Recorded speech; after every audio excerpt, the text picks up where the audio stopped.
but I was in it early, like in terms of just being Mentally. comfortable with it. Mm-hmm. You know, you didn't fear it. You didn't think it was going to fuck your money up. No, I didn't. But you know, at one point, the record companies did gas me up. You know, they did gas me up, and I was down there in front of Congress, like, "Yo, I'm not sure fuck this is good." Napster, Fuck that, like, because I was gassed up, and you know, understanding that they were just trying to hold on to some shit that was gonna go away anyway.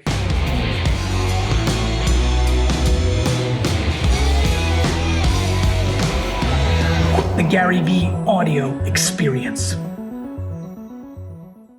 All right, everybody. As many of you know, listening to this podcast, I've been thinking about doing more interviews. And when I was thinking it through and thinking about who do I want to get on, who have I not been able to really chop with, because, you know, 2 planes in the night, everyone's moving fast. This man came first to mind. I hit him on DM. He said, let's chop it up. And a couple of weeks later, we are here recording on a Saturday. The legend, that is really the only thing that comes to mind when I get to say it. Truly, you know, I think these days, you know, kid has one good game in high school and they call him the GOAT, and I laugh. But you know, those hyperboles get thrown around. But, you know, being 45, growing up in Jersey, for me, LL Cool J is on a different status. It's exciting to kind of grow up in life when you're in the same general age and range of age, because you get to watch the whole manifesto. LL, thank you so much for doing the podcast. How are you? How's your family, first of all, before we get into a bunch of different shit? My family's well, healthy, thankfully. Having a weird Thanksgiving. Had to call some close friends and tell them not this year. We had to break with tradition, which wasn't fun, but I think it was the right thing to do. You know, we're good. You know what I mean? How's yours? Everybody good on your end? Everybody's good. Everyone's good. Let's go right into it, because we don't have a lot of time, and I want to get into a bunch of stuff. So I was born in the Soviet Union, and when I moved to America, we moved to Rego Park, Queens.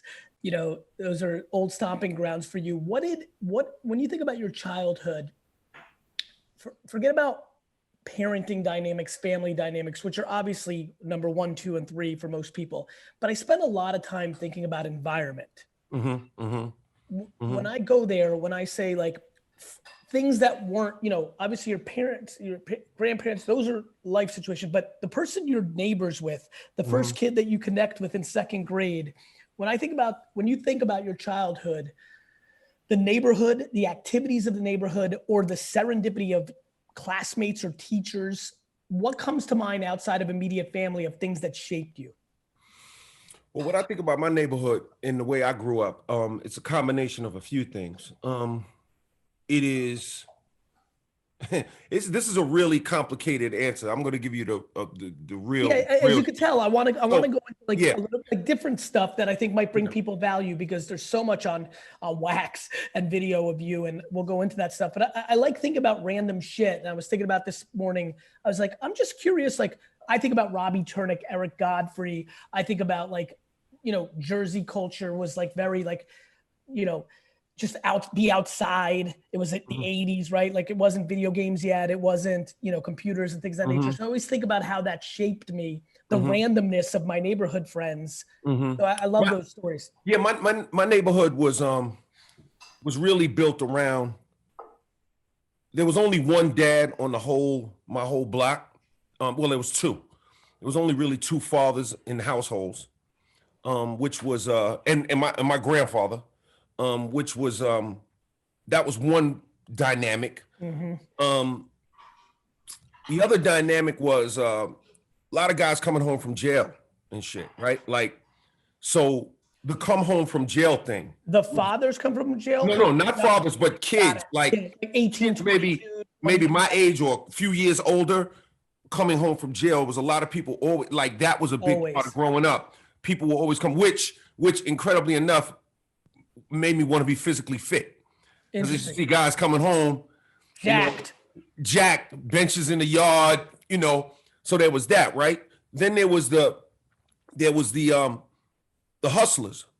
You know, there was the idea of, now mind you, I grew up in a house full of books, right? And my grandfather came over from Barbados, and he was a member of a Masonic lodge. He was he was a really kind of evolved guy. But you know, then you go outside and it's kind of like thoughtful, like a thoughtful. He was very, very thoughtful, very you know, kind of knew how to give you, and he knew how to give you. It's like giving a cow enough pasture. You give somebody so much freedom that they can't hurt themselves.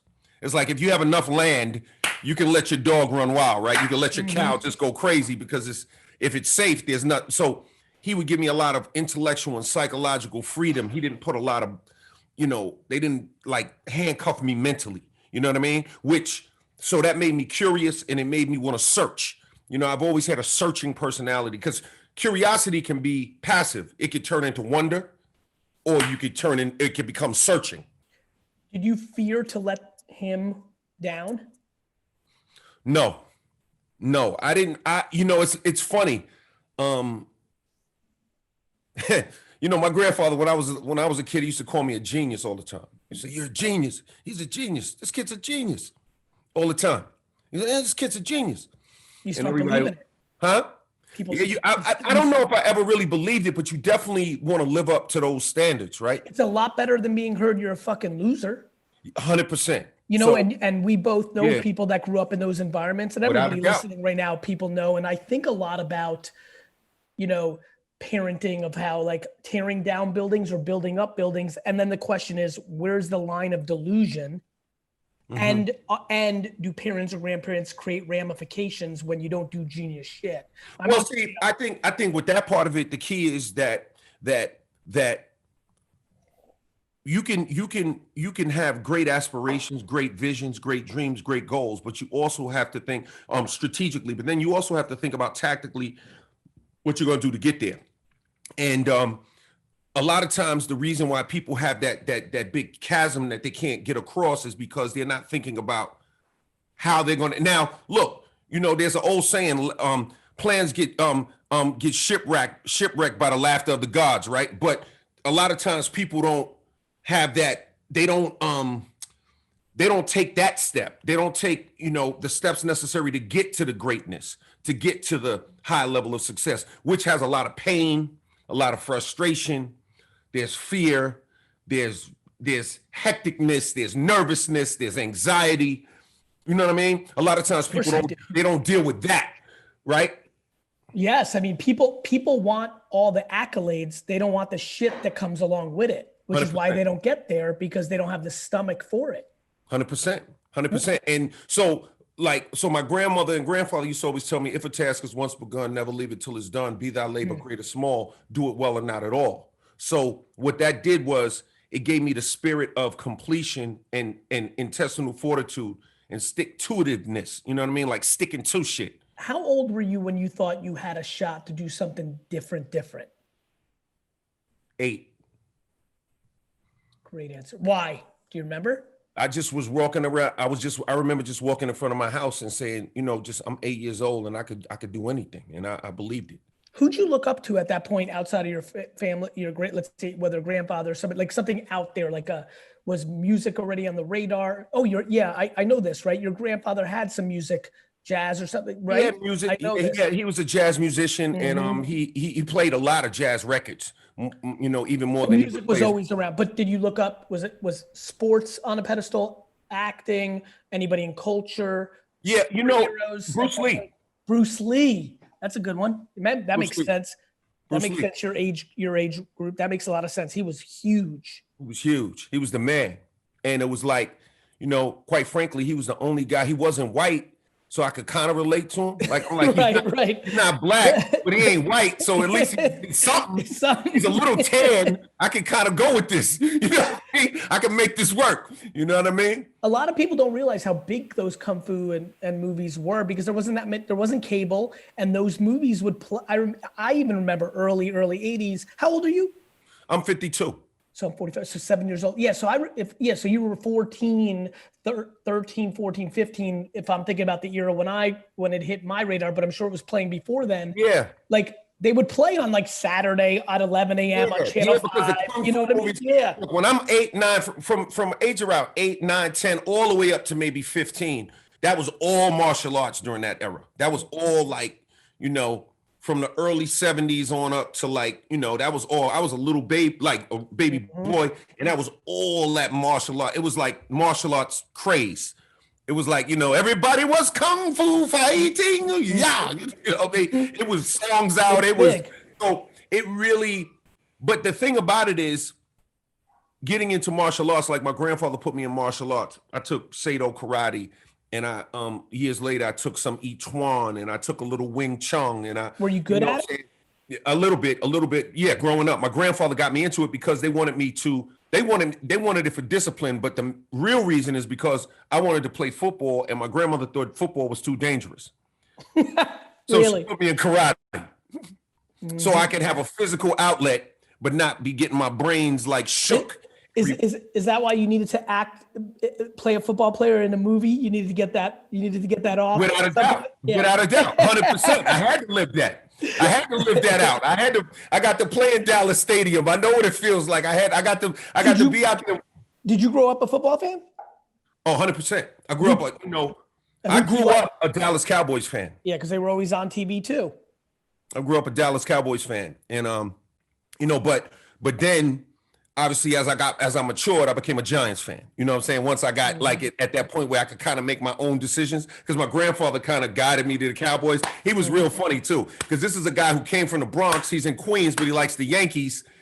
So I'm watching the Yankees, and everybody in my neighborhood is like Mets fans and shit. But then, you know what I mean? But then and they're like Jets, and they're Jets fans, and I'm liking the Giants. It was crazy. You know what I mean? The Jets and Giants, neither team made the playoffs in the 70s. So there's a lot of New York, people that kind of like gravitated towards the Cowboys, the Steelers, the Raiders during that era. Yep. Which I never understand, because I love rooting for bad teams, because I love loyalty, I love neighborhood, I love eating shit. But a lot of people don't want their sports frustrating them, which I understand. Like, if sports is an outlet for your life, who the fuck needs more headaches? You're trying to escape your headaches. You're absolutely right, Gary, and I understand the loyalty. I really do, but it's just hard to be loyal to a loser. Like, the Jets are pressing me right now. Yeah, I'm tired of it. The Jets are pressing me. So let's talk about music. When does that even hit your radar as I'm gonna do music? I started writing when I was around 11 or around 12. So at about 10, 11, there's all the martial arts stuff we talked about. And then there's the music, right? And hip hop is flooding the street. Do you remember the first time you understood there was a different thing? What was it? Did the first time you heard it, was it hip hop? Did they use the term rap? What was the term in that you remember? That's an interesting question. Initially, I mean, it was hip hop, but we didn't really call it that. Like, it was more about. I don't remember.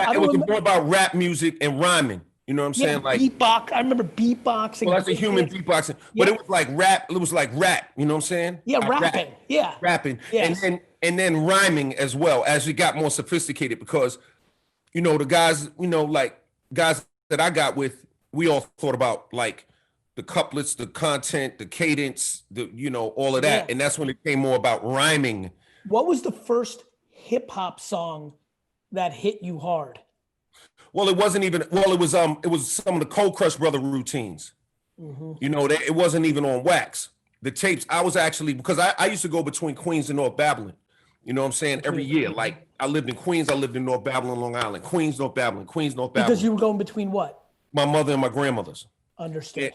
And so, so I would, but there was a lot of foster kids in the house next door to me in North Babylon. You would go back and forth, or you would spend the summer, or how did you do it? No. I would literally all of the above. I would go to school back and forth, and summers back and forth, and be back and forth during the summer, and like hard or hard, like literally every other year, like And was that hard?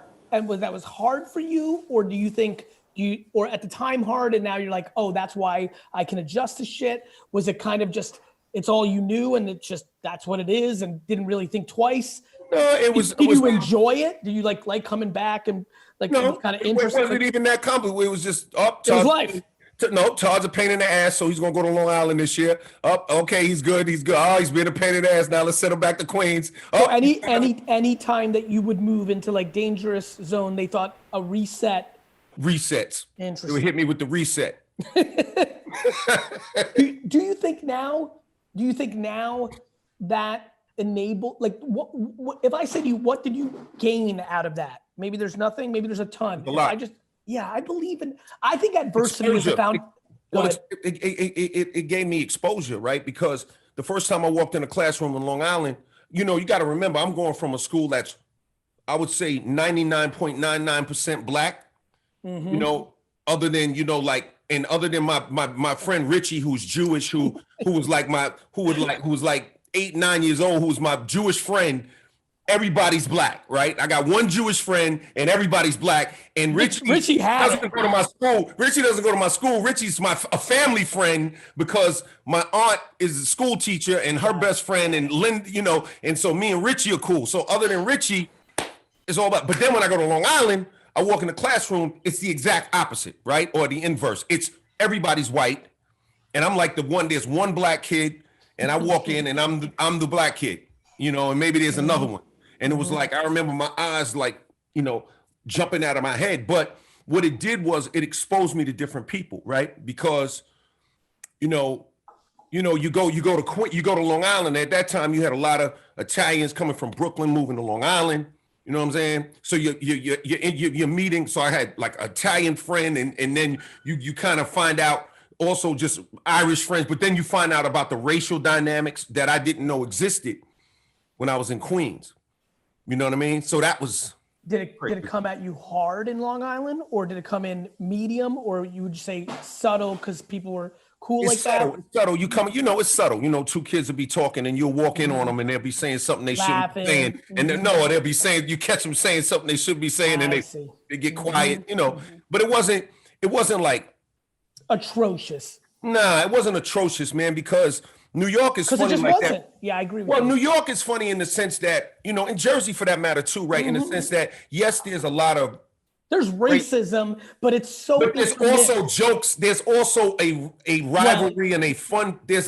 It's different in New York. You know what I mean? Like people. I know exactly what you mean. I'm 45, 50. Like things weren't as politically correct, so there was. Exactly. I remember like people would make racial jokes across the board. I mean, I caught a very weird time because I was Russian when the USSR was the evil enemy, so I got real heat. Because we were in the Cold War, kind of like kids after 9/11 that were from the Middle East. Like Russia shot down a plane in 3rd grade, shot down a commercial plane, and literally my class just decided not to talk to me for the week. Wow. Like we were the enemy. And so I don't talk about it a whole lot because it's like out of context now, people don't understand, but like 1982, 83, 84, go watch Rocky. Like Russia was like the enemy and people called me spy every day, spy. Spy, that's every day. They're like, you're spying on us, and people, it's funny. People fought a lot. I think about fighting a lot. I think fighting is different now. Like, I feel like it's extremes. It's either no fighting going on in the suburbs or extreme shit. And every weekday I'm on Instagram seeing something that breaks my heart. But like when I was in a lot of fights. Kids were always fighting. There was a lot of fighting. Well, I definitely grew up. I grew up, in the Knuckle Game heavy. Like, that's all I did growing up. Like it was a lot of Knuckle games. You liked it? No, I didn't like it per se, but when I was younger, I was slim and I had that kind of face that, you want to try to test. I don't know, pretty, but like they just, it's still pretty. I wasn't I didn't have that look. So they would seem scary. So they thought they could come up on you. Yep. Yeah. So I used to have to put some of this on them. Uh-huh. You know what I mean? But do you remember let's call it from 6 to 16, the best feeling in a fight and let's talk about stories that people don't know. Like I'll give you mine. In 2nd grade, there was a kid named Oded Weinstock who came from Israel and just decided that we were rivals. We fought 3 times between 2nd and 6th grade, and it culminated after school with literally 100 people watching because he caught me earlier in the day, pushed me into the locker, and got on top of me. And that was it. They broke it up. We went to detention. But at lunch, I just hear the whole lunchroom in 6th grade saying Oded beat up Gary. And I was like, man, I can't. this can't be my reputation. We just got to junior high. And I walked up to him, literally like fucking 80s movie shit, and was like, let's fight at Marco's house, because that was the hill. Big shout out to Marcos. If you're watching, please email me. Marcos's house where the ice cream truck was. And literally there was hundreds of people we fought, and he was actually winning.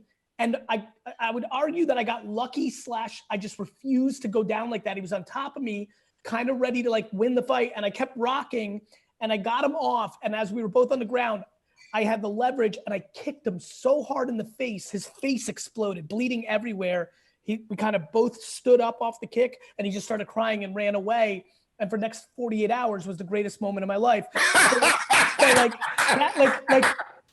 But like earlier that morning was probably because of that I'll call it a micro loss, because some bullshit, we didn't even get into it, but he was definitely pushed me from behind on some sucker shit. And then he sat on top of me and they broke it up, and I didn't really have any offense. So what about for you? 6-16, best moment in a fight, worst moment? Because I've never had, worst moment would probably be, let's give somebody have a good moment. You're going to call them out and be like, this dude, I had a fight with this dude, Mark. And you know Mark's last name? I don't know his last name. Damn, but, you know what I love about the world now? If you knew his last name and you shout him out, is like his nephew being like, yo. Yeah, I don't know his last Mark, name. I had a fight with Mark, and but he liked a girl that I was friends with. I liked her too, but I was really a friend, but I did like her. But here was the worst thing about it. Me and him, and this is the honest to God truth, me and him were in high school. I was a freshman. We fought in the basement by ourselves. I kicked his ass, but got a mark on my face, and everybody thought he whooped my ass. Damn. And I mean, like, I really punished this guy. Listen, explain to me how you guys fought solo in the basement of a house. No, in the basement of the high school. Oh. In the high school. I saw him. So that's some real shit. I saw him, and like, we was talking, something happened, one thing, and we like went down a back step, and like we was just down somewhere in the high school where there wasn't people. And we got into a fight, and I was kicking him in the stomach, and like I got him like it was a good fight. Like I tightened him up real nice. But however it worked out, it was like I was punching him in his head. I didn't catch so how it worked out is you had a scratch. He kind of scratched me. I had a whelp because I'm a little fast, so I had a little whelp. And then after we sitting in the principal's office because security broke it up, we down in the principal's office. I'm like, yeah. And then a dude walks in. He's like, yeah. So another guy walks in. He's like, yo, what's up? I said, yeah, man. I just had to whoop his ass. He said, look at you. You the one with the marks on your face. And walked away. I'm like, oh no. So the whole neighborhood, like, it was crazy. That was the craziest one. What was the best? The best one had to be like, this is kind of a long story, and it's gonna sound a little crazy, but I was in Red Lobster with my friends, right? Yep. And we was eating, and this guy kept staring at me. So he stared at me for so long that finally I walked over his table and said, "Yo, you got to get out of the restaurant." How old were you? I might have been a little older than 16. I had to be a little older than 16, but it was memorable. You already were in your music? I was already making music. Because remember, I made my first song at 16. Well, that's why I know. So with the guy with Mark, I was 14. I was about 14 with Mark. This one, I was a little older. I want to say 18. So you already, because you hit fast and hard. So you were remember, there's no social media. It's a little different. I remember. You know what I mean? So I said, you got to leave and he was driving me crazy. So, and maybe I was a little foul for that. So he left. I actually kicked him out of the restaurant and went back and finished my food. So then me and my friends, we driving down the block towards my house, and a guy comes and he's like trying to pull us up, get over. And he finally I pull over and he's like, yo, you tried to rob my friend. I'm like, rob your friend? Do you know what I do? Rob your friend? You think I tried to rob? We ended up getting in a fight. I said, what, you want to fight? So, he thought he was going he thought he was going to take up for his man, and he ended up catching the ass whipping. All right, let's segue. So that was a funny moment. How do you think you would have done in this modern music world? SoundCloud, Instagram, knowing your personality, obviously you had tenacity because I would have done phenomenal. I believe that. Phenomenal. I'm just curious how because obviously I would have just, if that was my thing, I would have just been rapping on every Instagram page and every SoundCloud, like every moment, every time you turn on the camera, you would see me doing something. It's funny. It would be a no stopping. Because I believe in volume, and I talk a lot about putting out a lot of stuff, and I know a lot about your career because you were so in my pocket. You sent your demo everywhere, right? Def Jam was right? I understand. I sent it to Sugar Hill. I sent it to Enjoy. I sent it to Tommy Boy. The demo I sent to Def Jam Productions because it wasn't a label yet. Ed Rock of the Beastie Boys heard it. He played it for Rick, and that's how I got my break. And then Def Jam, the label, was formed after. I know, because I know that you and Beastie Boys gave them that clout to get to the next level. That's true. And Rick Rubin's talent, Russell's vision. Yeah. That was gonna happen anyway. You just two happened. Yeah. So, how does it feel? I think it's funny. I know that it happened for me later. It was different timing, but I know when I'm 70, there'll be documentaries, there'll be things that talk about social media's early days, and I know I'm going to get flavor from that, because I've been, and so that's going to happen for me later. Hip hop, you were very young, you were early, and you're still an extremely young man now, but you're getting Kennedy Awards, you're in the Hall of Fame, you're real OG, and it's like it's incredible to live and be a Hall of Famer in something that you were there early, and it's at the scale that it's at now, right?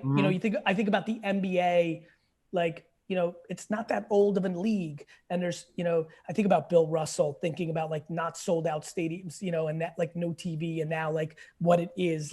How does it feel to be at such a pedestal as an OG in something that is one of the most important things? Hip hop's one of the most important things in the world. Well, I feel amazing because by the grace of God and hard work and the grace of God, I figured out how to keep doing what I love, right? So I didn't have to get off the train and watch it drive away. Or watch it. You also evolved. Yeah, and that makes a big difference, right? It's not like you're not sitting on the couch and saying back in '84, this is, right. You mean it's enjoyable, but it's almost like you can't even smell that rose because you're still so active. I'm so active, and I've expanded my life to an extent that I'm still so on the grind and so heavy and so deep in what I'm doing. There's a thing called the Lindy effect. And the Lindy effect is basically things that have been around will be around. So it's like Shakespeare, eating with a knife and fork, wearing a pair of pants, a baseball cap. These things have been around for a long, long, long time, and that bodes well for the future. So, when I was a little kid, I always called it stretching the bubble gum and then putting another piece of bubble gum directly in the center before it pops, And so I just keep going after my dreams. I feel good seeing what's going on. But I feel like I'm in a position where I could, if I decide, LL Cool J is coming out with an album, I know it's going to get a look.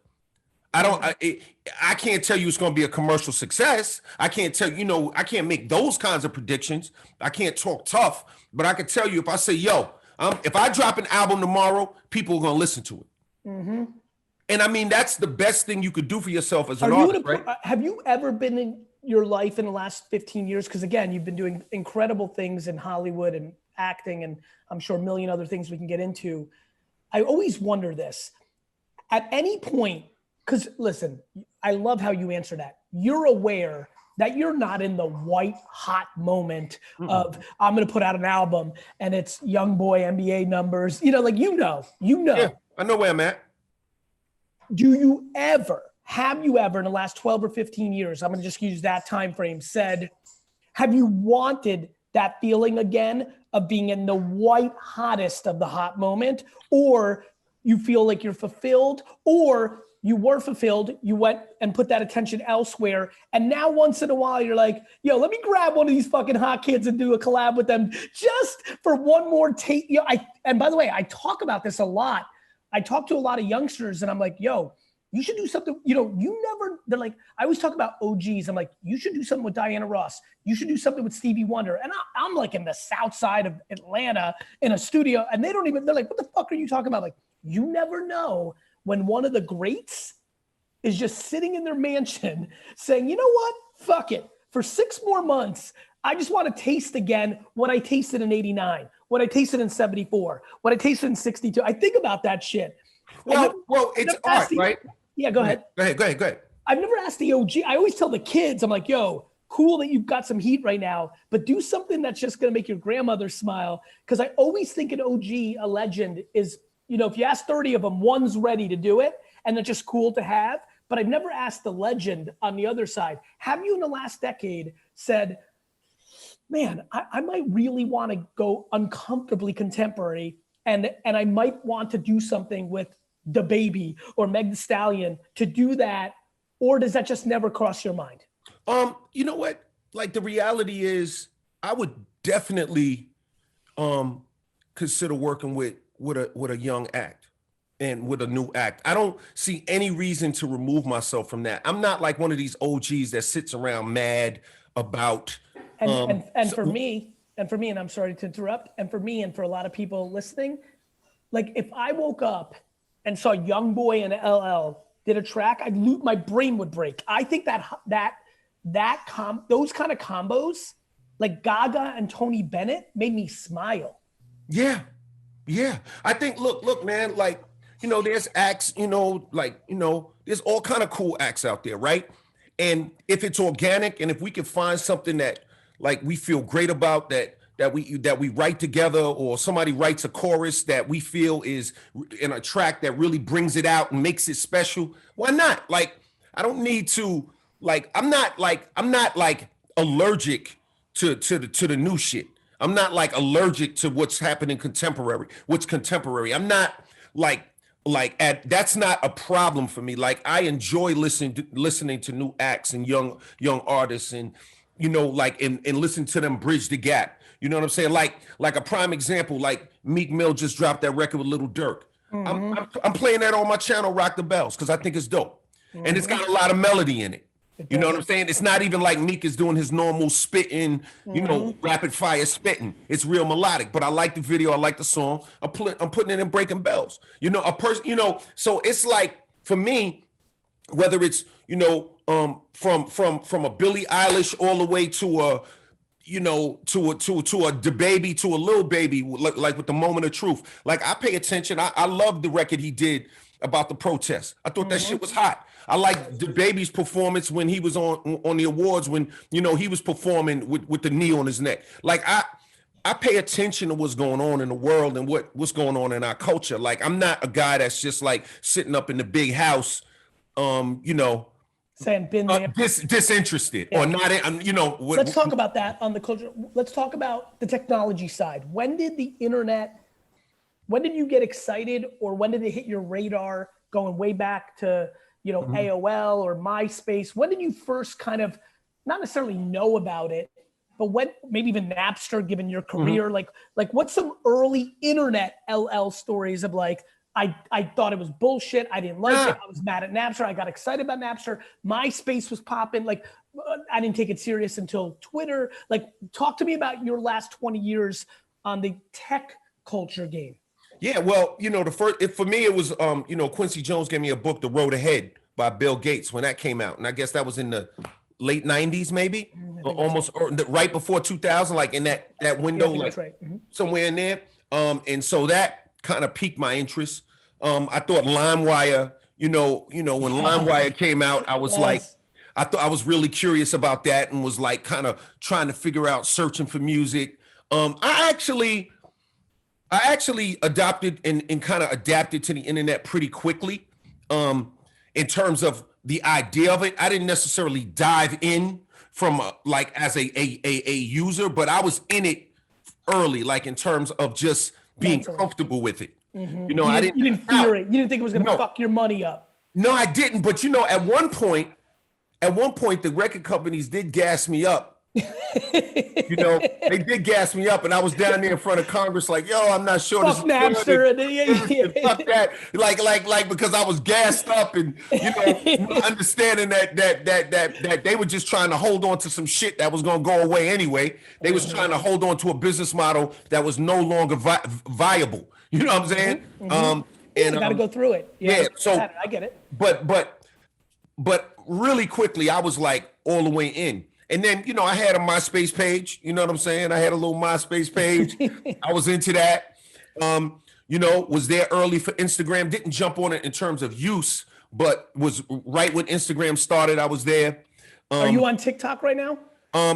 I do have a TikTok, but I only watch it. I haven't done anything on it. It's entertaining, right?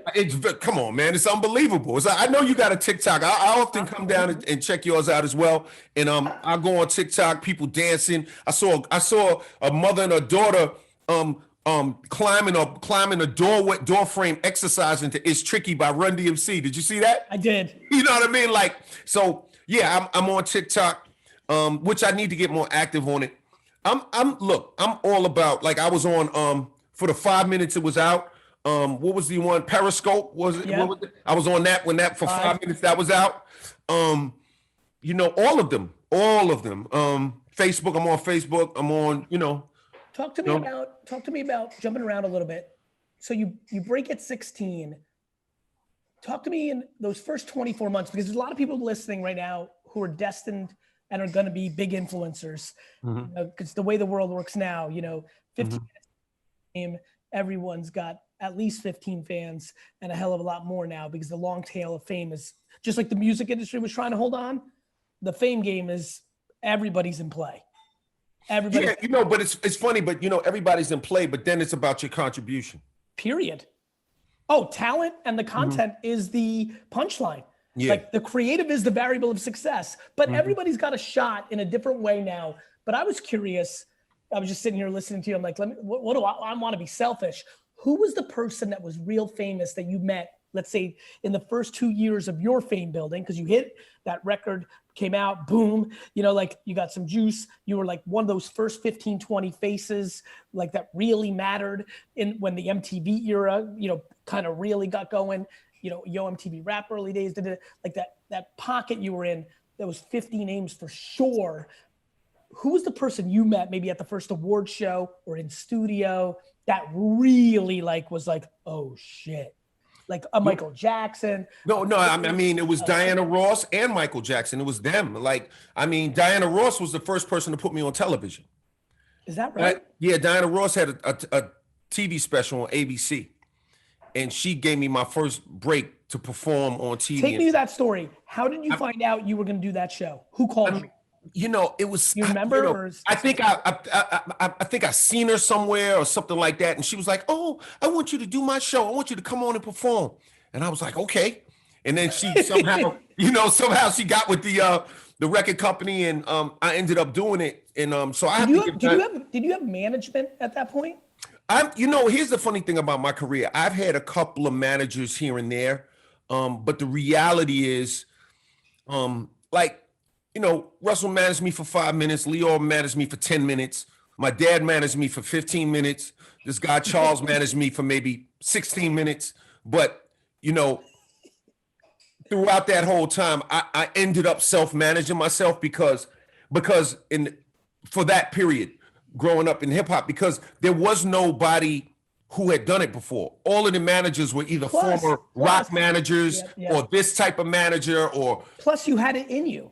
Yeah, so I just kind of took the reins myself. It's how I think about myself. Early on, people were like, "How are you getting on? Who's doing your PR?" I'm like, "Me." Yeah. Knowing you enough, your entrepreneurial tendencies, the way you move, it just makes sense to me. You were capable of managing yourself. You probably secretly liked it because you liked the business side of it, and there you are. And then, ultimately, then I got with Chris Lighty at Violator, and Claudine was my day-to-day, but Chris was my manager. But we acted more like partners. May he rest in peace. We were more like, it wasn't like I was calling like, Chris, what should I do? It was more like, this is what I'm thinking. What you thinking? So yeah, I've been, I kind of been running my own show for, my whole career. You know what I mean? Being at halftime in your life, because I think that's what people are very confused, right? Like we've got a long way to go. Yeah. What's at this exact second? What's the thing that's been really running through your head in the last, call it 6 months to a year, that you're like, I really want to do this? I mean, just this Rock the Bells platform, man. Like building this Rock the Bells platform, because this Rock the Bells platform is something that, one day the youngest kid right now will be somebody that will play on Rock the Bells. Like, Rock the Bells Radio and the rockthebells.com platform is not just a place for guys who started when I started and are my age now. It will keep growing. We will support the Little Waynes. One day, everybody that you named will be playing on Rock the Bells. So it's like, for me, just giving people a true rendition, an OG presenting the classic hip hop space to the world in a way that is not bitter, it's not corny. We know what year it is. We're not fucking delusional. I'm just saying this is some cool shit. I want you to check it out. It's like basically I'm taking you through my record collection and my photo album and my, all the things I've been through in my life and giving you some game. You know what I mean? That's what Rock the Bells is like. So that's really the thing that I've been focusing on. And then, doing shows. What about some random shit? Because you're doing that. I'm excited about that. I'm glad people are hearing about that. I'm talking like an astronaut, owning a baseball team, winning an Academy Awards thing in your pocket, some random ass shit. One of the things that I try to really get across to people is, I know who's listening right now, is you're 31, you fucking idiot. I say it with all love. You think you're wrapped up. LL, you know this. People think they're done at 31. They're like, I fucked it up. That's fucking funny. That's why I'm glad that you're like, please everybody understand that reaction. People think at 31, because they have a kid, they have a job they don't like they have a mortgage, they're like, I'm done. Like, people are confused out here about age. So, just knowing how alive you are at 52, to me, what I'm curious about is, what's some real shit that you think about? Like, for example, for me, ironically, you did the same thing. I know that I'm going to make a big ass dent in film and television from making shows. I don't think I'm going to act, though. I'm not fucking scared, but but I just know it. I genuinely think I'm going to have the number one OTT, call it Netflix, Hulu, Amazon show going. I can feel it. It's been written. I can taste that shit in my mouth, yet that's not something I'm showing a whole lot yet. Well, it'd be like, and I'm being totally honest, Gary, when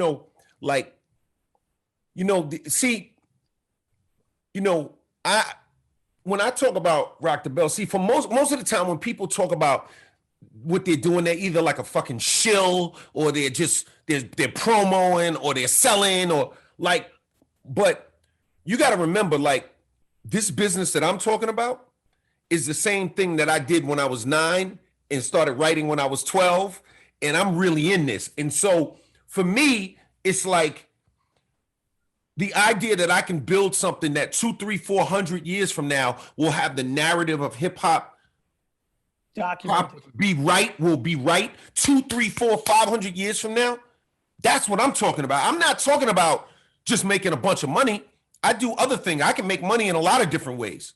And I say that with humility. I can make money, but it's true. It's not only about making money. It's about building something that means something. You know what I'm saying? Let's stay on this topic, because I want to enjoy this. I want to educate some kids. How underrated is MC Light? Tell them. Oh my God, MC Light. Educate. Well, MC Light was so good. The first time I heard her on the radio, I just turned the shit off because it made you fuck. It made me uncomfortable. Oh. And I was like, that's a girl and she shouldn't sound that good. And I just had to turn it off. It was a bug that it was like, it made me uncomfortable because she's so good. I ended up writing like her rhyme on self-destruction. We did a song, the self-destruction. Scotch tape with a razor blade taped to your collar. You know, Funky Fresh Dressed to Impress, Ready to Party. I wrote that for her. Like, it was like, she is like her voice, her approach. Like, people should definitely dig into MC Light's catalog. Let's keep playing this because I think it's gonna get people pumped about Rock the Bells. And honestly, I'm just now having fun. Like we're just hanging out. Give me the same. We're doing 90 seconds with LL here. We're gonna play a little game. What about Heavy D and the Boys? Heavy D, unbelievable. Give the history lesson, like a funny story or why it's underrated or how it impacted. Play with me here. The funniest shit about Hev, look, I love Hev, may he rest in peace. He was one of the smoothest and the best ever. The thing with Hev is, don't say a rhyme around Hev, because you might hear some shit that sounds similar next week. Is that true? Is that this is what I need from you. This is amazing. Trust me when I tell you this. Yo, and I love Hev. Hev was my dude. Hev was the best. Hev was like, I remember going to Hev's house in Mount Vernon. He's still in his house. The way he flipped his basement after he came out with his song, like Mr. Big Stuff and all that, his basement looked like James Bond should live there. It was like D, Heavy D. You walk down the basement, you're like, what the? It was like he took his basement to a whole other. Oh my God! But Hev was a really good thing. But it was like my man Hev and my man Flash Gordon, them two. Don't say nothing around them. It might show up on the radio the next week. It ain't gonna be what you said, but it's gonna be like it's gonna be yeah. What about Mobb Deep?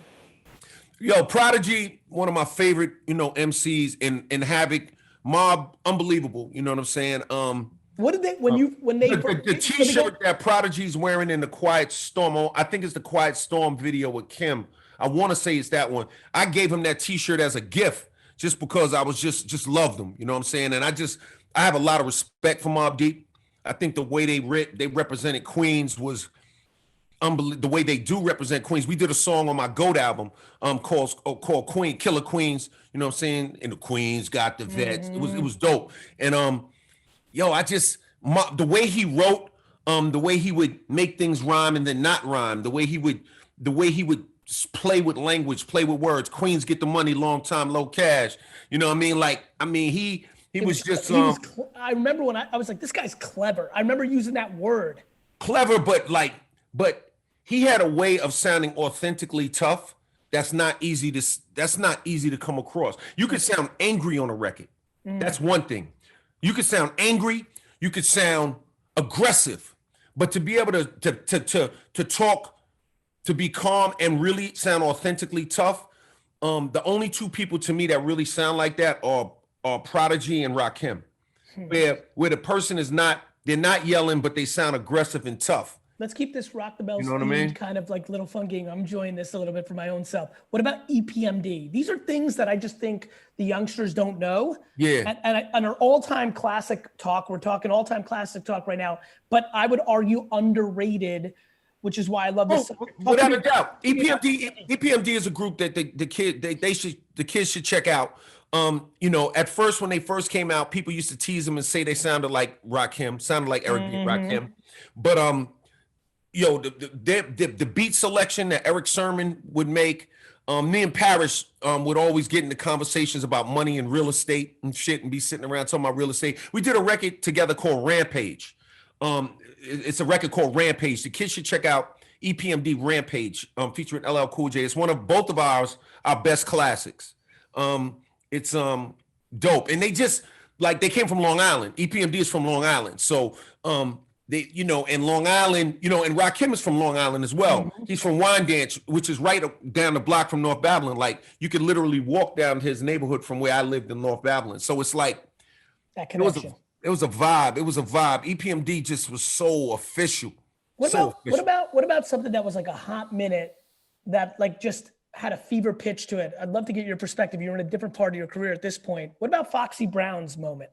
Well, I launched Foxy Brown, right? The I Shot Your record. I put, we put Foxy. Well, Chris and the Trackmasters put Foxy on the record, and when I heard it, I didn't object. I was like, yeah, let her stay.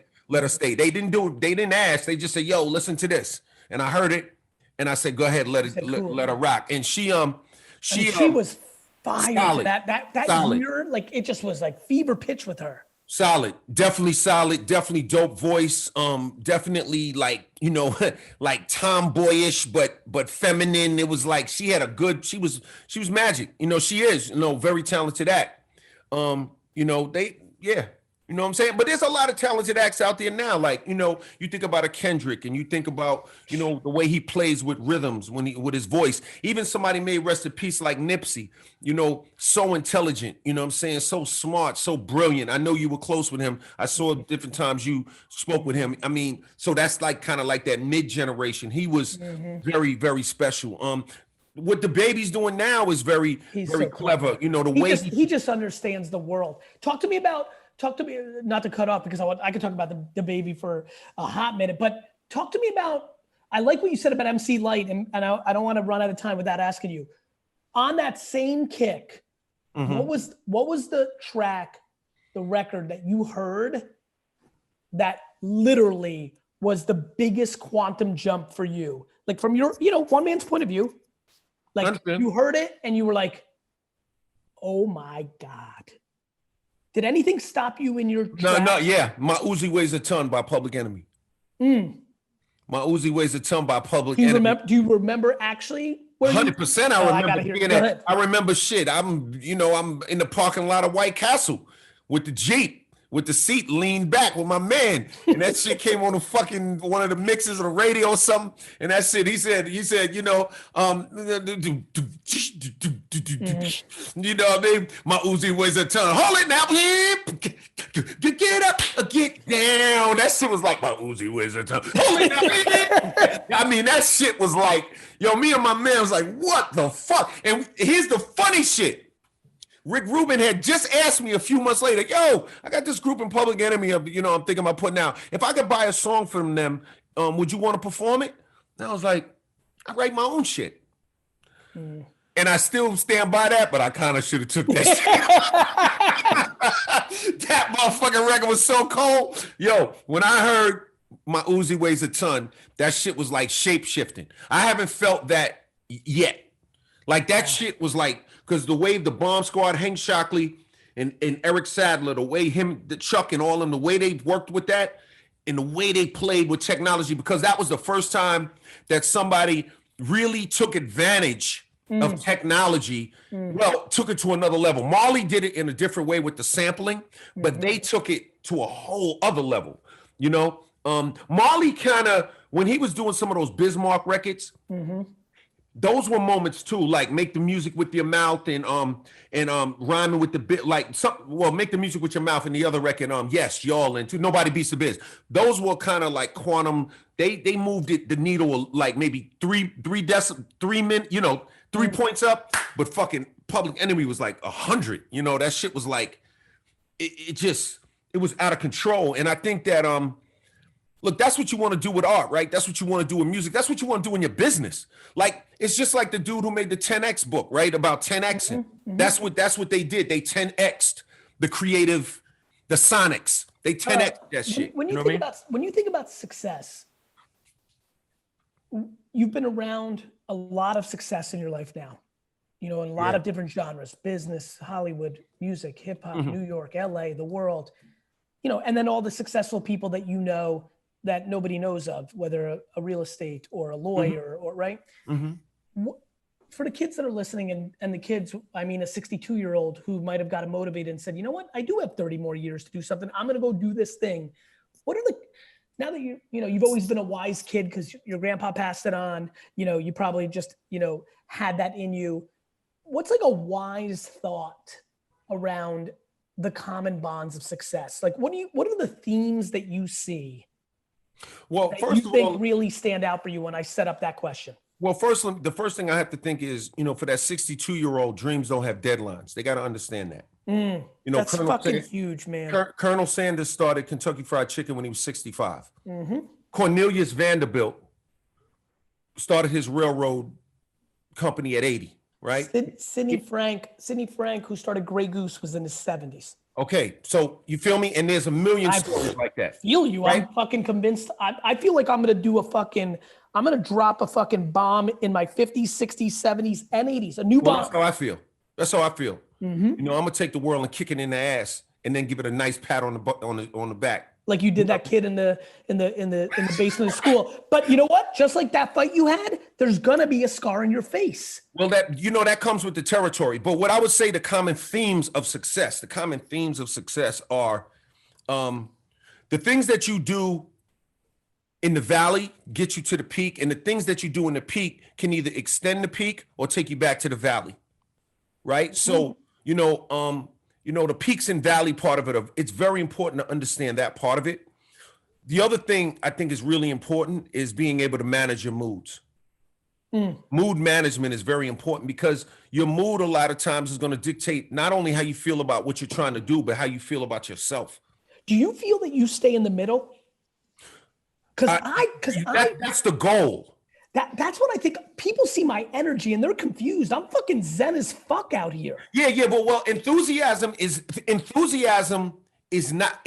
misunderstood.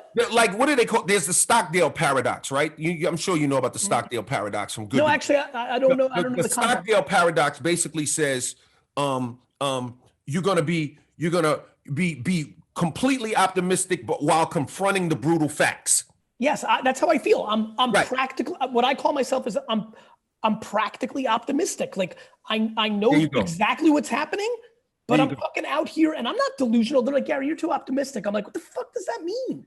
Well, like I can make it easy. I ain't confused out here. But we can make it easy for the youngsters that's listening. I'll make it even easier, Gary. It's just like playing a basketball game. Because you down by 7 don't mean you ain't enjoying yourself and into the game and playing hard. So I watched Reggie Miller. Bro, I watched Reggie Miller make me fucking cry. when he did that, dude, the game was over, but it wasn't over. And I don't understand how people don't understand how that is. And I can't get people out of this. I'm fighting out here like crazy, LL. People 18, 22, 30, 34, confused as fuck. Well, the reason they're confused is because one, they're comparing themselves to other people too much. Yes. You cannot, life is an odd thing, but you can't treat it like it's a tournament. It's your life. And the metrics for success are different. In the Bible, there's that parable of the talents, right? So one guy got 1 talent, one guy got a couple of talents, one guy got, 4 talents. Do you think the world is abundant? That like nobody else's winnings comes from you? 100%. That's the one. It's not a zero-sum game. See, that's the other part, right? That's why I root for winners. 100%. Well, that's what I was telling you. Yeah. That's what I was telling you. I can't. So it's like, there is abundance, but you got to see it that way, right? Like you got to believe that it's out there for you, but it becomes a self-fulfilling prophecy because when you believe it's out there for you, you go out there and get it. 100%. I was in the hood. When I was in the hood, like just growing up, I would tell dudes like, yo, I'm gonna be where running them is at, or I'm gonna get, and they'd be like, come on, man, ain't nothing out here for. Look where they at, man. Look where we at. Fuck that. Yeah, the game's. Listen, if you think it's over, it is actually over. It is real. If you think it's over because your older brother or sister aren't winning and they told you, or your parents, or the neighborhood, or your cousin, or somebody on the internet, if you think it's over, I got some real news for you. It actually is over. And you know what? To really make it simple, the bottom line is you have to believe in yourself and believe in the beauty of your dreams. And you have to take a deep breath. Take a deep breath and go for it. Have you seen people who had the unfortunate situation of not believing in themselves because their parents got them 100%, turn themselves out and start to 100%. But you know what? That's a matter of getting out of your comfort zone, right? If your comfort zone, unfortunately, if if the word is unlucky or whatever word you want to use, if your comfort zone is, I would say, a place where your default setting is a place of failure, then you have to be able to get out of that comfort zone. Do you think spending time with people that are cheering for you can make that happen? I think that can be part of it, but the other part of it is you have to be doing the work that makes that cheering realistic. Mm-hmm. Like, you know what I mean? Like you could cheer for me, like I could be stretching my legs standing next to Usain Bolt, and you could be cheering for me all you want, Gary. But the reality is he's going to smoke my ass when we get on that track. Oh, 100%. So, you know what I mean? So one, it's about being realistic about what you're trying to accomplish. And then two, yes, you want to be surrounded by people who aren't downers. Like, you know, I remember when my you know, when Simone was she was going through her she had a bout with cancer in her leg, and she needed to beat the cancer. A lady came to our house, right, to visit. And I just brought Simone home from the hospital. Lady came to my house and she walks in my foyer. She's crying and shit. I said, you got to go. Get the fuck out of here. You got to go. She was like, she was an older lady. Like, she was like 10 years old. You got to go. Surround with offense.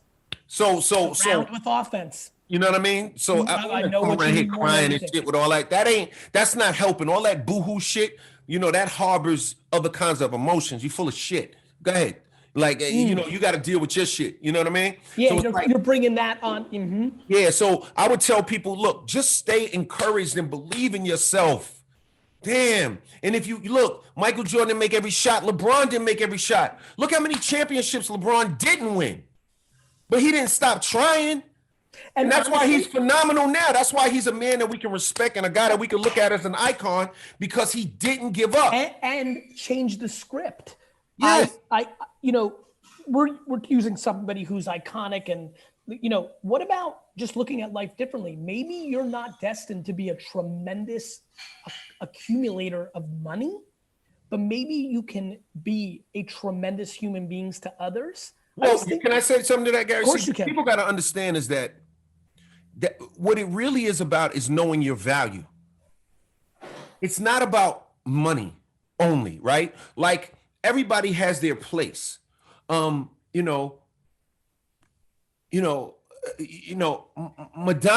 didn't make the same money that Zuckerberg did. She still made a contribution to the world through her art. You and I grew up around neighborhoods where the old man on the block was the wise one who helped a lot of kids not get into dumb shit, who only made $27,000 a year, but their contribution was 100%. They genuinely helped 2,700 people have a better life. And to me, that's where people get fucked up. They look at the 1% of the 1% of the 1% of the 1% of the 1%, and then they're like confused out here. Like, well, because see, the thing I think with people, what people don't understand is that if you really know your value and if you always look to make a contribution, you can't, success is going to come.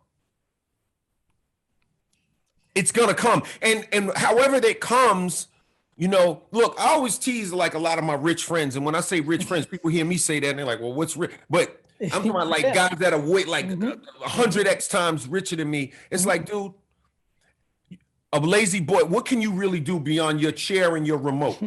Like, you ain't doing shit. Only difference is you got a plane. But other than that, you got the remote and you're doing this, and you got your lazy boy and you're eating. So it's not that complicated. People shouldn't get caught up in only money, money, money, money. You're a valuable human being regardless of that. What's the impact you're making? Exactly. What's the impact? And what makes you happy? Like, bro, I swear to God, I literally today, because it's Saturday, said, man, I can't wait to go garage sailing. Yeah, I know that you're into that. I love that. You know what I do? You know what my pastime is? Books, right? I love that, which is like so foreign to me because I realized I don't have reading comprehension. I love books. Good for you. Like, I'm like, you can really get down and read a fucking book, huh? Like, I read, like, dude, that's all I do. When I work out, I play audio books and have music underneath it. Like, damn. Like, I'm like a book guy. Like, every house I have, every spot, like, there's books everywhere. Like, I'm just always into books. Like, books is like my idea of an unbelievable day is just to have a hoodie on low key and just be fucking walking around at Barnes and Noble, like just staring at books. Even though I got audio books and I got a Kindle and I got all that shit, but I'm just saying, like, I like books. Like, I'm actually like I named myself LL Cool J because I'm a fucking nerd. Mm-hmm. You know what I mean? Like, books is the thing that turns me on. Like, that's my shit. That's an incredible way to end this because I got to run. I apologize. Thank you so much, Elle, for your time. Love. If you did not listen to that last minute, and understand everything can be wrapped up in it. If you understand yourself and you have self-awareness and you don't understand that there's a million ways to play it out here. This man right here, winning, impacting, happiness, this man probably read more books in the last week than I've read in my life. I don't know how many, but I read a lot though. Bro, I've read like 8 books in my life. But you know what I also do, Larry? I'll take one book and read it over and over for 2 or 3 years. Yeah, see, listen, it's like getting a black belt in the book. I get it. Everybody, listen, Al, everybody does it different. Here's the bottom line. Figure your shit out how you do it. There's a million ways to slice it. You and I slice it different. We have commonalities. We have differences. Just love yourself, and then you can love everybody else. Al, thank you so much, bro. Peace. Faith in God. Love you, man. Love you, G. Peace. YouTube watcher, what's up? It's GaryVee. First of all, thank you so much. I hope you're doing super well during these times. I also want to ask you, please subscribe, because my commitment and exploration of YouTube is about to explode. Stories, polls, more content, more engagement, more surprise and delight. This is the time to subscribe. I hope you consider it, and I hope I see you soon.